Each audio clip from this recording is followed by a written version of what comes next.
Hi, I'm Sky from NTS Tire, and this is Nate from AgRevival. Nate, a year ago we approached you with an idea. The idea being, can you see a difference in yield with different tire pressures? What's your initial thought on that? Yeah, it's a little hesitant, I guess, and we're kind of that way by nature. Whenever a company approaches us about a new project, we're kind of have our skeptical farmer hat on at the beginning, and the question really was can we test tire pressure and if it has an effect on yield? And so we went to kind of the thought board and spent a little time at it, about 2 weeks, and at first the gut reaction was, man, I don't know if we can quantify this because we have so many variables involved. What kind of equipment we're using in the testing, what tractor we're using to pull it, what soil type are we going to do it on, what tillage practice we do it on. So you think of all those variables, but the aha moment came when we thought, you know what, this is just creating a data set that will help provide a thought process, an education process into tire pressure. And it led me to a project that I did before the study, and that was carrying a tire pressure meter in my pocket while I met with farmers all last winter. So it was probably about the middle of December when NTS approached.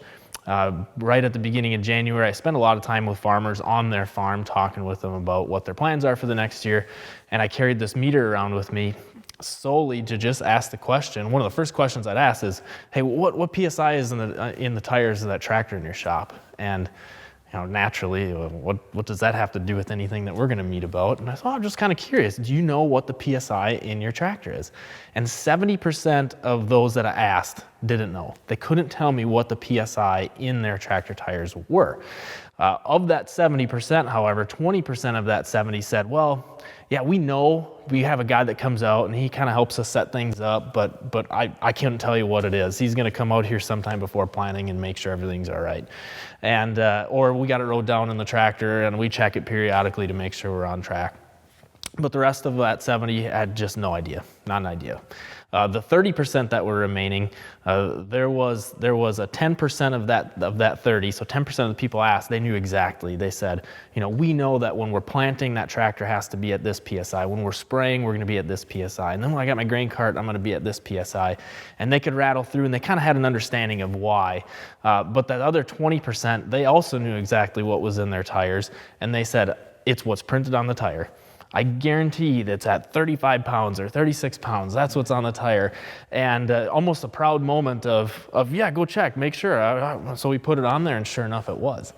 But they had no reason why, you know. And to me, that was the big, oh my, there's a really good opportunity to create some education around this because although 35 or 36 is important for seeding the bead, correct? Mm-hmm. That's probably not the best application in the field.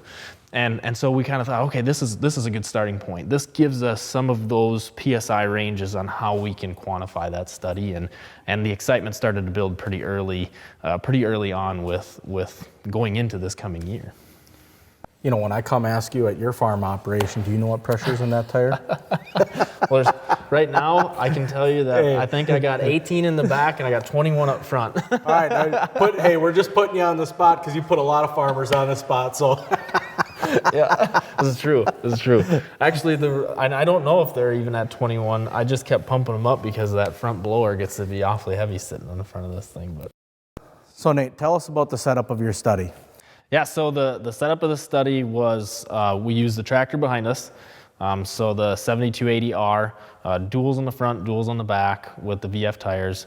And then we pulled a 8-row 1760 narrow transport planter. So I think it's a 2014, 2015, but it has the cast iron units, and then we have 2 liquid tanks on there as well. So we were able to put as much weight as we possibly can on the planter. So we filled the row units full of seed, we filled the liquid full, and then we wanted to make sure we maintain that same weight. And again, the purpose is because the study is designed to capture the data on what the effect of the tractor or the weight, where is that affecting the yield. So 8-row planter, we planted all 8 rows, but we harvested the center 6. We tested 5 different tire pressures, 35 PSI, 28 PSI, 20, 12, and 6. And so that was the same PSI in the fronts, the rears on the tractor, as well as the planter. So we wanted to kind of give it that range because that was that kind of that seat the bead type PSI on the high end, and then that optimal footprint on the low end. We planted a 6-rep study. So whenever we do a year 1 study, we want to do at least 5 or 6 replications, especially on new ground, and that's what we had done this study on, was new ground. So it got to be a pretty lengthy study. I think this was one of the larger studies that we had. The lengths of these studies ran just over 300 feet. And yeah, so that replication gives us the opportunity to have a little bit of variation in the soil, pretty consistent ground there, but again, just looking at what effect is the tractor weight having on yield.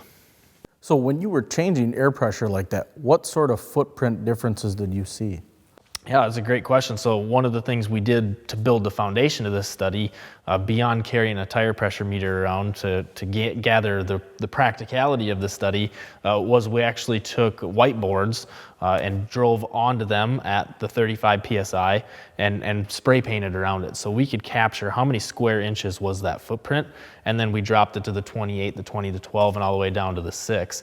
And so that to me was probably the bigger eye opener, because you think, when you lower the tire pressure, you're going to squat out, looking straight at the tire, but we really lengthened that footprint, and you don't know how much that is until you can capture it in a visual. And just looking at it on the ground, yeah, you could see there was squat and it was elongated, but I mean, we were talking a couple hundred square inch difference in that lower PSI. So really stretching that out and really getting to the point where, like a 4-track tractor, we're getting very close in the same footprint in square inches as that with this setup. So having that visual, again, just built that confidence that there is a drastic difference here in that footprint. And then obviously at the end of the year, taking a look at it and what was the yield. So going off of that, what did you see? What did you see once you scaled the tractor, got the PSI? I know there was 5 different PSIs that you're running. What did you see? What did you come up with? Well, so year one data is always important because it gives us that foundation to build off of. Is this study something that's going to give us a relevant data set? Is there any differences? And the differences we did see was the lower the PSI, the higher the yield on both corn and soybeans, which is a needle pointer. It now kind of points that needle to saying this is a direction we can be focusing in on in the next year of the study, and we had set this up to be a 3-year study. We had the discussion about the spring and how things looked, and it was probably one of the better springs that we've had on record. So we didn't have a lot of those moisture concerns. We didn't have any of those adverse conditions. It was just a really nice spring for planting. So we were kind of like, maybe we won't see much, but at the end of the year, yeah, that yield did increase as the PSI decreased. Observation wise, it was just like a farmer would explain a side-by-side on the farm. I didn't see anything all year. We didn't see any visual differences. We were out there with compaction meters and we weren't seeing that big difference. The only visual we saw was that dishing effect. You could physically see the higher the PSI, the deeper that dish was. The lower the PSI, the more it flattened out, which went away pretty quick. After the first 2 rainfalls, then you couldn't see much of a difference out there anymore.